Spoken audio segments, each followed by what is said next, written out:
International relations is the study of relationships among countries, the roles of sovereign states, intergovernmental organizations, international non-governmental organizations, non-governmental organizations, and multinational corporations. International relations is an academic and a public policy field, and so can be positive and normative, because it analyzes and formulates the foreign policy of a given state. As political activity, international relations dates from the time of the Greek historian Thucydides, and, in the early 20th century, became a discrete academic field within political science. However, international relations is an interdisciplinary field of study.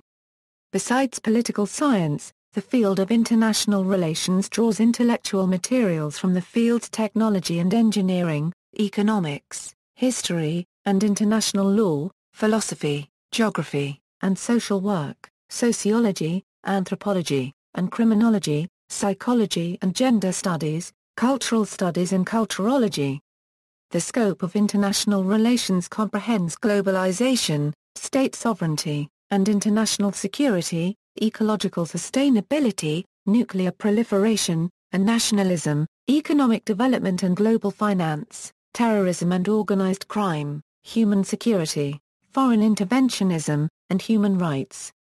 History. The history of international relations can be traced back to thousands of years ago. Barry Buzan and Richard Little, for example, consider the interaction of ancient Sumerian city-states, starting in 3500 BC, as the first fully fledged international system. The history of international relations based on sovereign states is often traced back to the Peace of Westphalia of 1648, a stepping stone in the development of a modern state system. Prior to this, the European medieval organization of political authority was based on a vaguely hierarchical religious order. Contrary to popular belief, Westphalia still embodied layered systems of sovereignty, especially within the Holy Roman Empire. More than the Peace of Westphalia, the Treaty of Utrecht of 1713 is thought to reflect an emerging norm that sovereigns had no internal equals within a defined territory and no external superiors as the ultimate authority within the territory's sovereign borders. The centuries of roughly 1500 to 1789 saw the rise of the independent, sovereign states, the institutionalization of diplomacy and armies. The French Revolution added to this the new idea that not princes or an oligarchy, but the citizenry of a state, defined as the nation, should be defined as sovereign. Such a state in which the nation is sovereign would thence be termed a nation-state. The term republic increasingly became its synonym. An alternative model of the nation-state was developed in reaction to the French republican concept by the Germans and others, who instead of giving the citizenry sovereignty, kept the princes and nobility, but defined nation-statehood in ethnic-linguistic terms, establishing the rarely if ever fulfilled ideal that all people speaking one language should belong to one state only. The same claim to sovereignty was made for both forms of nation-state. The particular European system supposing the sovereign equality of states was exported to the Americas, Africa, and Asia via colonialism and the standards of civilization. The contemporary international system was finally established through decolonization during the Cold War. However, this is somewhat oversimplified. While the nation-state system is considered modern, many states have not incorporated the system and are termed pre-modern. Further, a handful of states have moved beyond insistence on full sovereignty, and can be considered postmodern. The ability of contemporary IR discourse to explain the relations of these different types of states is disputed. Levels of analysis is a way of looking at the international system, which includes the individual level, the domestic state as a unit, the international level of transnational and intergovernmental affairs, and the global level. What is explicitly recognized as international relations theory was not developed until after World War I, and is dealt with in more detail below. IR theory, however, has a long tradition of drawing on the work of other social sciences.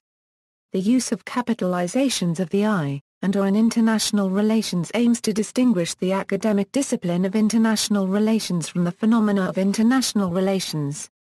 Many cite Sun Tzu's The Art of War, Thucydides' History of the Peloponnesian War, Chankya's Arthashastra, as the inspiration for realist theory, with Hobbes' Leviathan and Machiavelli's The Prince providing further elaboration.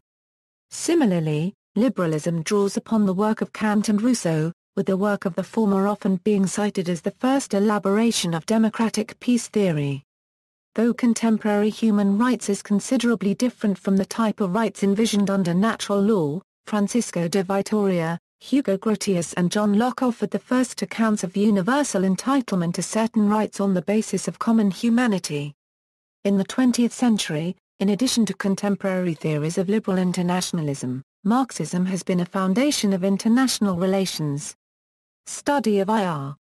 Initially, international relations as a distinct field of study was almost entirely British-centred. IR only emerged as a formal academic Euro-disciplinary unregistered trademark in 1919 with the founding of the first Euro unregistered trademark in IR the Woodrow Wilson Chair at Aberystwyth, University of Wales, from an endowment given by David Davis, became the first academic position dedicated to IR. This was rapidly followed by establishment of IR at US universities and Geneva, Switzerland. In the early 1920s, the London School of Economics Department of International Relations was founded at the behest of Nobel Peace Prize winner Philip Noel Baker, and was the first institute to offer a wide range of degrees in the field. Furthermore, the International History Department at LSE, developed as primarily focused on the history of IR in the early modern, colonial and Cold War periods. The first university entirely dedicated to the study of IR was the Graduate Institute of International Studies, which was founded in 1927 to form diplomats associated to the League of Nations, established in Geneva some years before. The Graduate Institute of International Studies offered one of the first Ph.D. degrees in international relations.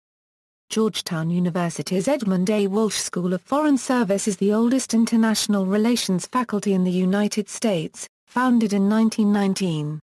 The Committee on International Relations at the University of Chicago was the first to offer a graduate degree, in 1928. Now universities in USA, UK, Europe, India, Kazakhstan, Brazil, Australia, Canada, Africa, Russia, Indonesia offer graduate, postgraduate and PhD degrees in IR. Theory. Normative theory, in the academic discipline of international relations, Smith, Bailey and Owens in their introduction to Smith, Bailey and Owens make the case that the normative position or normative theory is to make the world a better place and that this theoretical worldview aims to do so by being aware of implicit assumptions and explicit assumptions that constitute a non-normative position and align or position the normative towards the loci of other key socio-political theories such as political liberalism, Marxism, political constructivism, political realism, political idealism and political globalization. Epistemology and Ir theory. IR theories can be roughly divided into one of two epistemological camps, positivist and post-positivist. Positivist theories aim to replicate the methods of the natural sciences by analyzing the impact of material forces. They typically focus on features of international relations such as state interactions, size of military forces, balance of powers etc. Post-positivist epistemology rejects the idea that the social world can be studied in an objective and value-free way. It rejects the central ideas of neo-realism liberalism, such as rational choice theory, on the grounds that the scientific method cannot be applied to the social world and that a science of IR is impossible. A key difference between the two positions is that while positivist theories, such as neo-realism, offer causal explanations, post-positivist theories focus instead on constitutive questions, for instance what is meant by power, what makes it up, how it is experienced and how it is reproduced. Often, post-positivist theories explicitly promote a normative approach to IR, by considering ethics. This is something which has often been ignored under traditional IRs. Positivist theories make a distinction between facts and normative judgments, or values. During the late 1980s and the 1990s, debate between positivists and post-positivists became the dominant debate and has been described as constituting the Third Great Debate. Positivist theories. Realism. Realism focuses on state security and power above all else. Early realists such as E. H. Carr and Hans Morgenthau argued that states are self-interested, power-seeking rational actors, who seek to maximize their security and chances of survival. Cooperation between states is a way to maximize each individual state's security. Similarly, any act of war must be based on self-interest, rather than on idealism. Many realists saw World War II as the vindication of their theory. Thucydides, the author of Peloponnesian War, is considered to be the founding father of the realist school of political philosophy.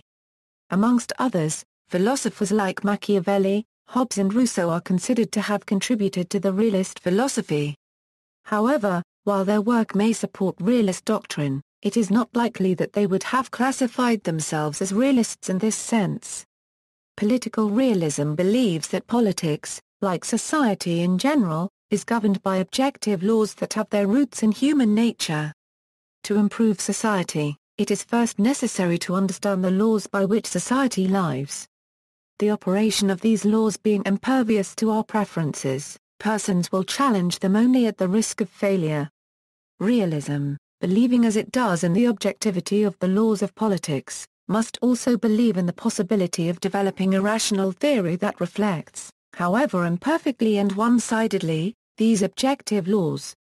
It believes also, then, in the possibility of distinguishing in politics between truth and opinion, between what is true objectively and rationally, supported by evidence and illuminated by reason, and what is only a subjective judgment, divorced from the facts as they are and informed by prejudice and wishful thinking. The placement of realism under positivism is far from unproblematic, however.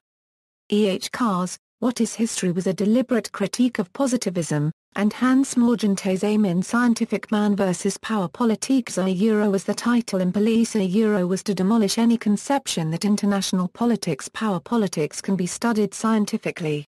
Liberalism. Liberal internationalism. Liberalism is the theoretical perspective based on the assumption of the innate goodness of the individual and the value of political institutions in promoting social progress. According to liberalism, individuals are basically good and capable of meaningful cooperation to promote positive change.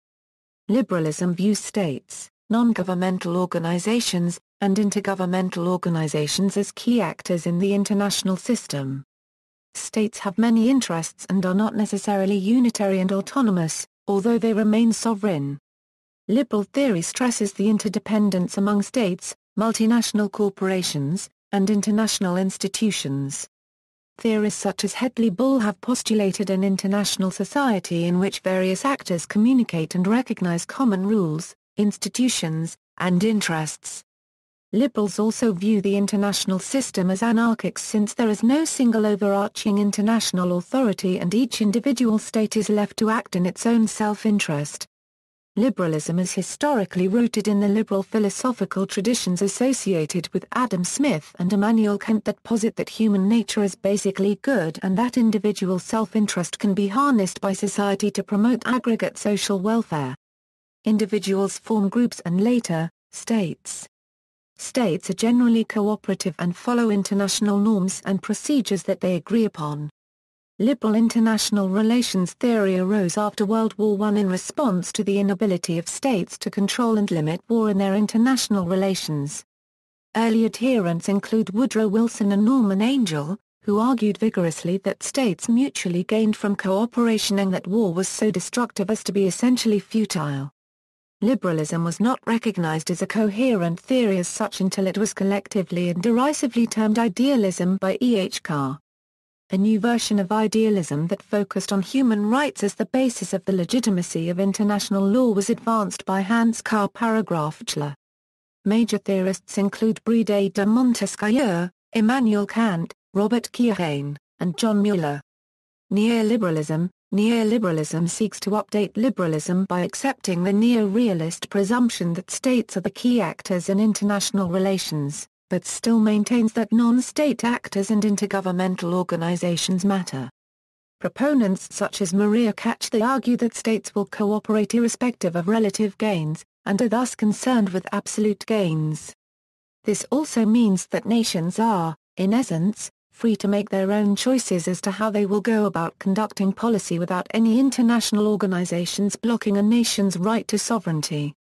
Neoliberalism also contains an economic theory that is based on the use of open and free markets with little, if any, government intervention to prevent monopolies and other conglomerates from forming.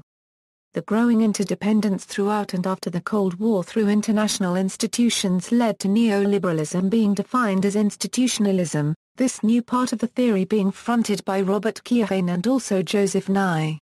Regime theory. Regime theory is derived from the liberal tradition that argues that international institutions or regimes affect the behavior of states. It assumes that cooperation is possible in the anarchic system of states. Indeed, regimes are by definition instances of international cooperation. While realism predicts that conflict should be the norm in international relations, regime theorists say that there is cooperation despite anarchy. Often they cite cooperation in trade, human rights and collective security among other issues. These instances of cooperation are regimes. The most commonly cited definition of regimes comes from Stephen Krasner. Krasner defines regimes as principles, norms, rules, and decision-making procedures around which actor expectations converge in a given issue area. Not all approaches to regime theory, however, are liberal or neoliberal. Some realist scholars like Joseph Grieco have developed hybrid theories which take a realist-based approach to this fundamentally liberal theory: post-positivist reflectivist theories, international society theory. International society theory, also called the English school, focuses on the shared norms and values of states and how they regulate international relations. Examples of such norms include diplomacy, order, and international law. Unlike neo-realism, it is not necessarily positivist. Theorists have focused particularly on humanitarian intervention, and are subdivided between solidarists, who tend to advocate it more, and pluralists, who place greater value in order and sovereignty.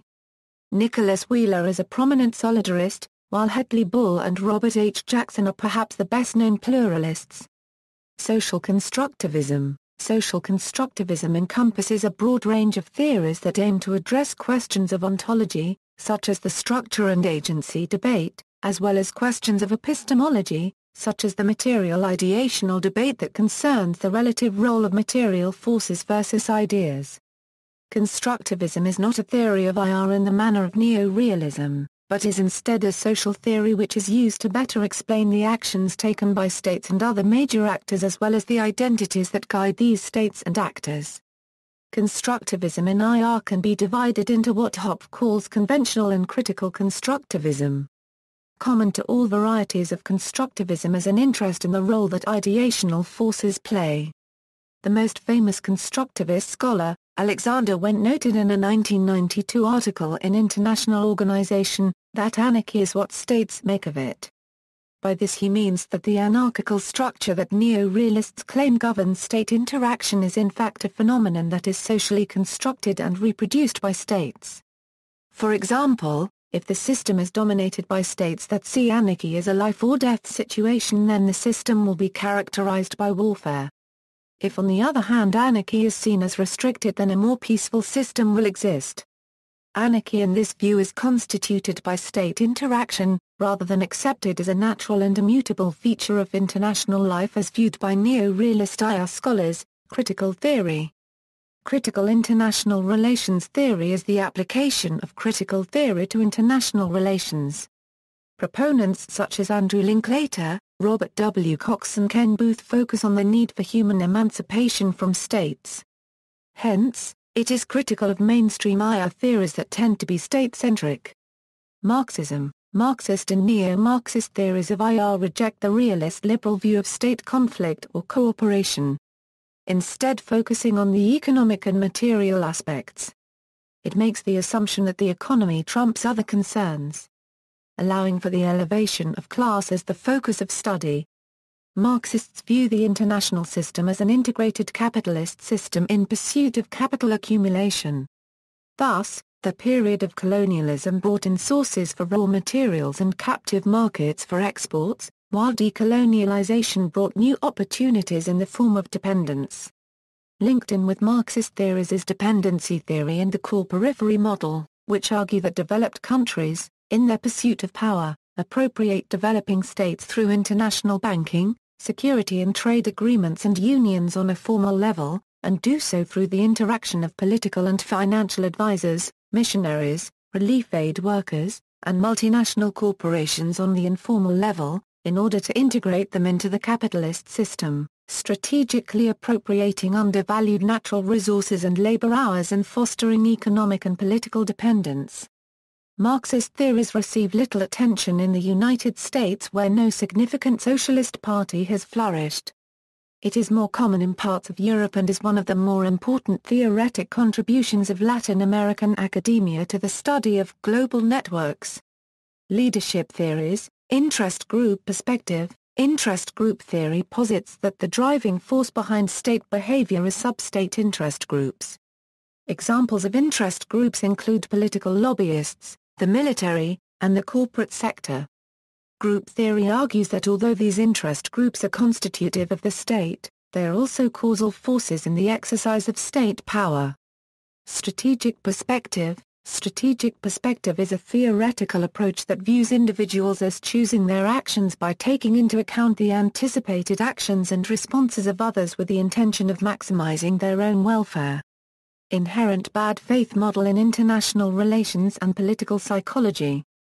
The inherent bad faith model of information processing is a theory in political psychology that was first put forth by Ole Halsey to explain the relationship between John Foster Dulles' unregistered trademark beliefs and his model of information processing. It is the most widely studied model of one's opponent.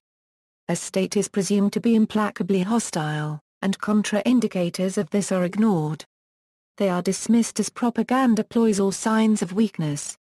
Examples are John Foster Dulles' unregistered trademark position regarding the Soviet Union, or Israeli unregistered trademark's initial position on the Palestinian Liberation Organization. Poststructuralist theories. Poststructuralist theories of IR developed in the 1980s from postmodernist studies in political science. Poststructuralism explores the deconstruction of concepts traditionally not problematic in IR, such as power and agency, and examines how the construction of these concepts shapes international relations. The examination of narratives plays an important part in poststructuralist analysis. For example, feminist poststructuralist work has examined the role that women play in global society and how they are constructed in war as innocent and civilians. Concepts in international relations. Systemic level concepts. International relations are often viewed in terms of levels of analysis. The systemic level concepts are those broad concepts that define and shape an international milieu, characterized by anarchy. Sovereignty. Preceding the concepts of interdependence and dependence, international relations relies on the idea of sovereignty. Described in Jean Bodin's 6 books of the Commonwealth in 1576, the 3 pivotal points derived from the book describe sovereignty as being a state, that the sovereign powers have absolute power over their territories, and that such a power is only limited by the sovereign's own obligations towards other sovereigns and individuals. Such a foundation of sovereignty permits, as is indicated by a sovereign's obligation to other sovereigns, interdependence and dependence to take place.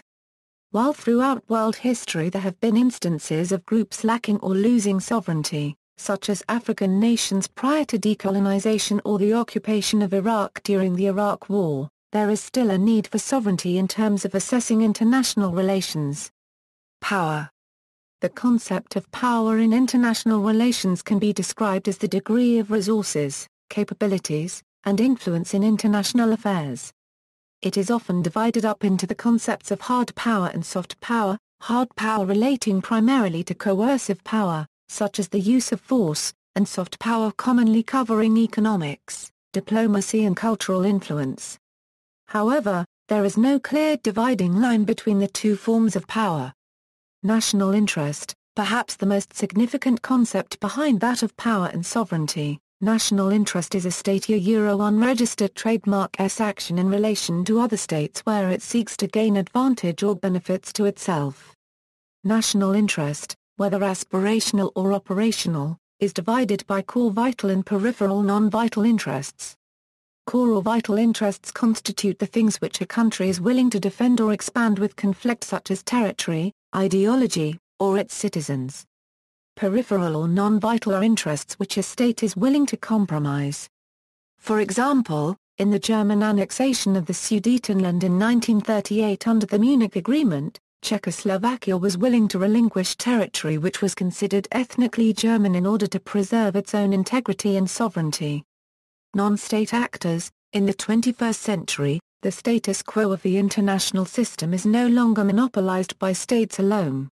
Rather, it is the presence of non-state actors, who autonomously act to implement unpredictable behavior to the international system. Whether it is transnational corporations, liberation movements, non-governmental agencies, or international organizations, these entities have the potential to significantly influence the outcome of any international transaction. Additionally, this also includes the individual person, as while the individual is what constitutes the state's collective entity, the individual does have the potential to also create unpredicted behaviors. Al-Qaeda, as an example of a non-state actor, has significantly influenced the way states conduct international affairs. Power blocks. The existence of power blocks in international relations is a significant factor which is related to polarity. Particularly during the Cold War, the alignment of several nations to one side or another based on ideological differences or national interests has become an endemic feature of international relations. Unlike prior, shorter-term blocs, the Western and Soviet bloc unregistered trademarks sought to spread their national ideological differences to other nations. Leaders like U.S. President Harry S. Truman under the Truman Doctrine believed it was necessary to spread democracy, whereas the Warsaw Pact under Soviet policy sought to spread communism. After the Cold War, and the dissolution of the ideologically homogeneous Eastern Bloc still gave rise to others such as the South-South Cooperation Movement. Polarity in international relations refers to the arrangement of power within the international system. The concept arose from bipolarity during the Cold War, with the international system dominated by the conflict between two superpowers, and has been applied retrospectively by theorists. However, the term bipolar was notably used by Stalin, who said he saw the international system as a bipolar one with two opposing power bases and ideologies. Consequently, the international system prior to 1945 can be described as multipolar, with power being shared among great powers. The collapse of the Soviet Union in 1991 had led to what some would call unipolarity, with the United States as a sole superpower. However, due to China's continued rapid economic growth, combined with the respectable international position they hold within political spheres and the power that the Chinese government exerts over their people, there is debate over whether China is now a superpower or a possible candidate in the future. Several theories of international relations draw upon the idea of polarity. The balance of power was a concept prevalent in Europe prior to the First World War, the thought being that by balancing power blocks it would create stability and prevent war. Theories of the balance of power gained prominence again during the Cold War, being a central mechanism of Kenneth Waltz's Neorealism. Here, the concepts of balancing and bandwagoning are developed. Hegemonic stability theory also draws upon the idea of polarity, specifically the state of unipolarity.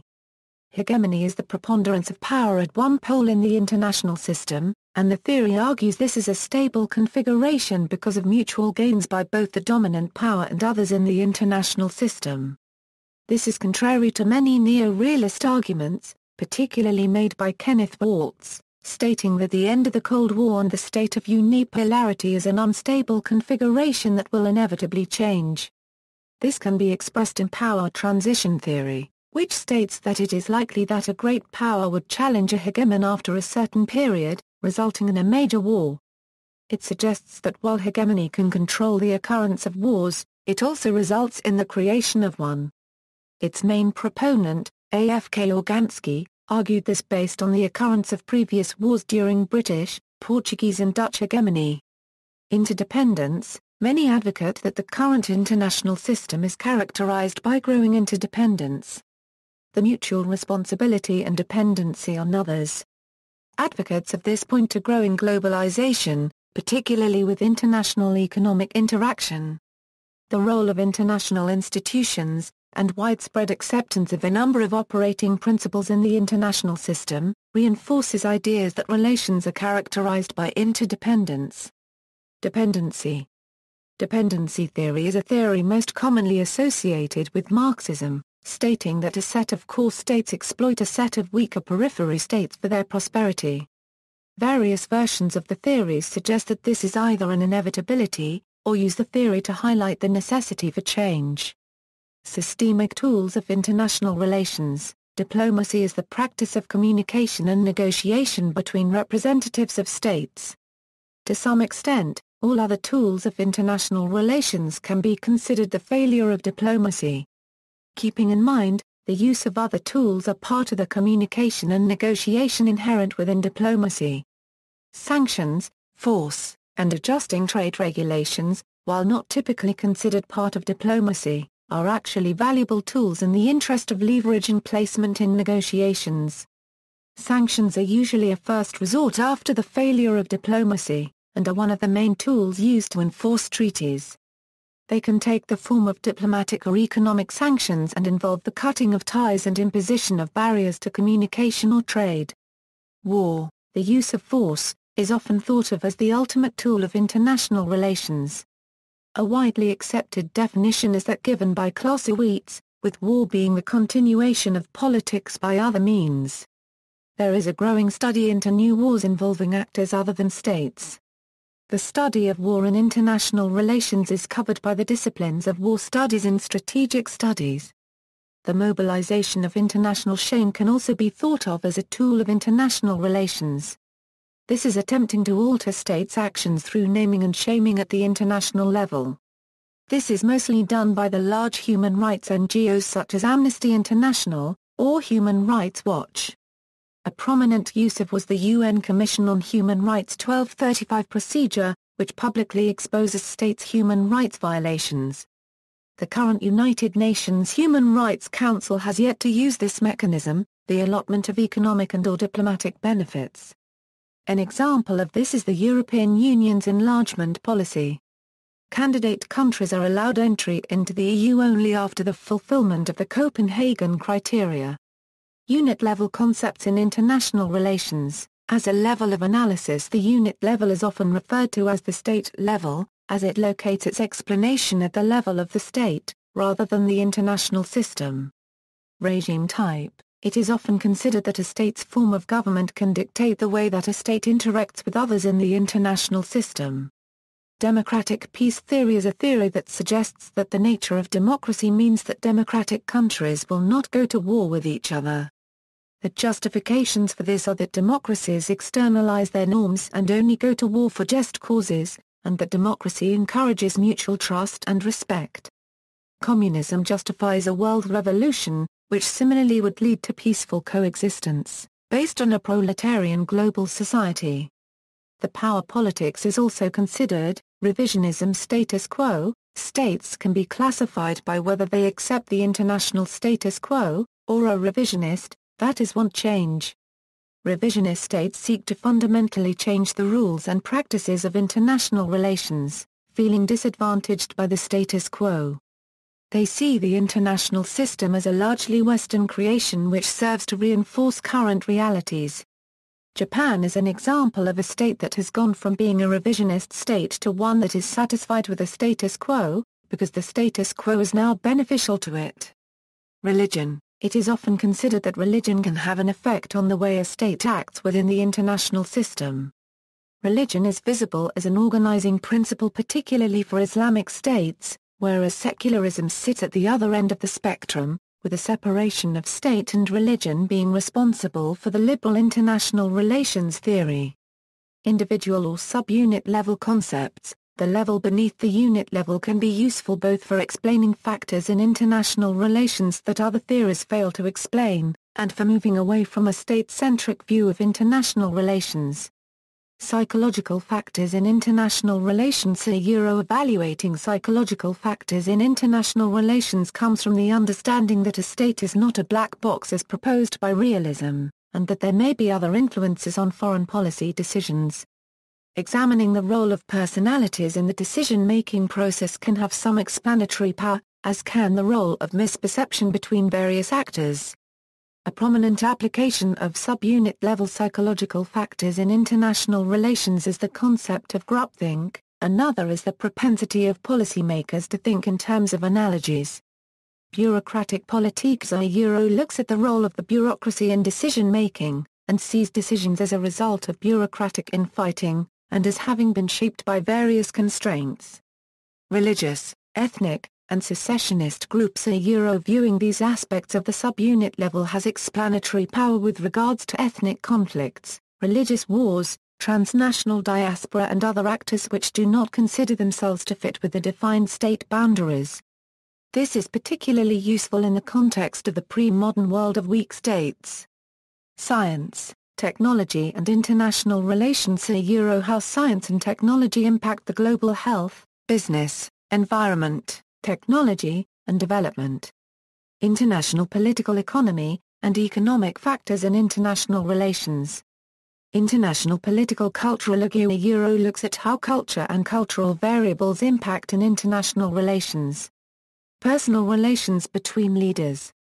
Institutions in international relations. International institutions form a vital part of contemporary international relations. Much interaction at the system level is governed by them, and they outlaw some traditional institutions and practices of international relations, such as the use of war. Generalist interstate organizations, United Nations. The United Nations is an international organization that describes itself as a global association of governments facilitating cooperation in international law, international security, economic development, and social equity. It is the most prominent international institution.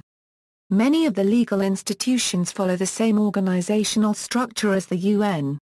Organization of Islamic Cooperation.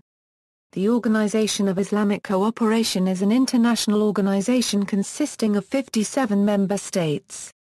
The organization attempts to be the collective voice of the Muslim world and attempts to safeguard the interests and ensure the progress and well-being of Muslims. Other generalist interstate organizations include economic institutions, international legal bodies, human rights, legal, regional security arrangements. See also notes and references. Bibliography, Cynthia Enlow. Gender is not enough, the need for a feminist consciousness. International Affairs 80.195-97. Web September 17, 2013. Charlotte Hooper Masculinities, IR and the Gender Variable A Cost-Benefit Analysis for Gender Skeptics. International Studies 25.3 475-491. Web September 17, 2013. Theory. Textbooks. History of International Relations. External links, the Vrinder Project channel, videos on the work in progress for the achievement of the MDGs connected to the Wiccabook, a Development Cooperation Handbook, Stiglitz on Globalization.